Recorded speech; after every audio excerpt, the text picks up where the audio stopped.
السلام غزالات ديالي، مبروك عواشركم، الله يدخلو عليكم بالصحة و السلامة يا ربي.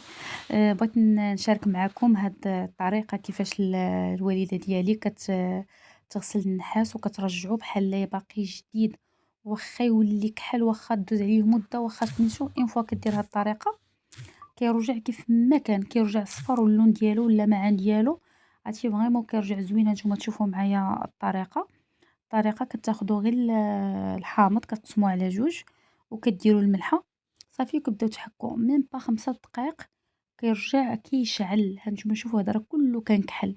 انا هنا راه جيت لقيتها كتحك فيه قلت والله تنبارطاجي معكم هاد الطريقة حسن ديروها زوينة. شوفوا كيفاش بدا كيرجع ليه اللون ديالو.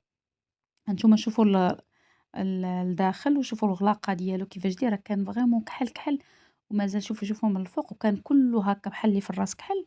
كله كان بدات كدير له غير كيف قلت لكم هانتوما شوفوا الملحة والحامض صافي وكتحك بيه هكايا. كديروا لجميع الاواني اللي عندنا.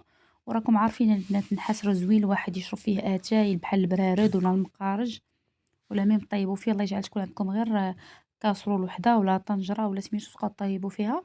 راه زوين وفيه زعما المواد ديالو زوينين يعني كيليقوا الماكله ماشي بحال الاواني الاخرين اللي كيقدروا كي راكم عارفين يعني كيقدروا ياكسيدو مع البوطه ولا كيطلقوا شي ماده في الماكله وداكشي. النحاس راه زوين واخا غالي راه زوين. انا بالنسبه ليا البنات النحاس كنحاول نمشي غير لداكشي القديم.